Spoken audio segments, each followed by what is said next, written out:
అలా అడవివైపు కృష్ణదాస్ వెళ్తుండగా మార్గమధ్యంలో ఆవుల గుంపు ఎదురుగా వచ్చింది.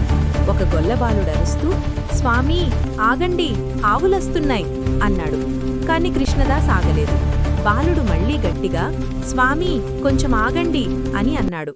అప్పుడు కృష్ణదాస్ ఆగి, "ఎవర్నువ్వు?" అనడిగాడు. అప్పుడా బాలుడు, "నేను ఈ ఆవుల కాపరిని" అంటూ ఆయన చేతిలో భోజనం మూటని చూసి, "స్వామీ, నాకు చాలా ఆకలిగా ఉంది, మీ చేతుల్తో కొంచెం తినిపిస్తారా? నా చేతులు గోమయంతో ఉన్నాయి" అని అన్నాడు. కృష్ణదాస్ మొదట కొంచెం చిరాకుపడ్డా చివరికి తన చేతుల్తో ఒక ముద్ద తాను తిని ఒక ముద్ద ఆ బాలుడికి పెట్టసాగాడు.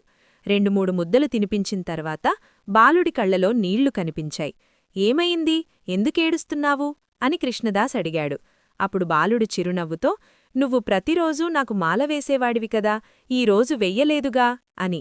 ఆ బాలుడు పీతాంబరం ధరించి తలపై నెమలిపించం, చేతిలో వేణువు పట్టుకుని స్వయంగా శ్రీకృష్ణుడిగా ప్రత్యక్షమయ్యాడు.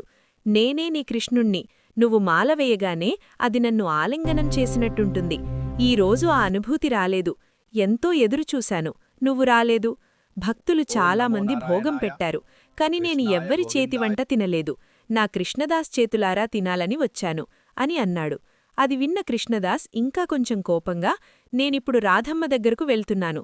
ఇక నా పేరు కృష్ణదాస్ కాదు, రాధాదాస్" అంటూ ముందుకు నడిచాడు. శ్రీకృష్ణుడు వెనకాలే నడిచాడు. అలా వారు రాధ జన్మస్థలమైన బర్సానా చేరుకున్నారు. అక్కడ గుడిలో రాధను చూసినప్పుడు కృష్ణుడు కనిపించాడు. వెనక్కి తిరిగి కృష్ణుణ్ణి చూసినప్పుడు రాధ కనిపించింది.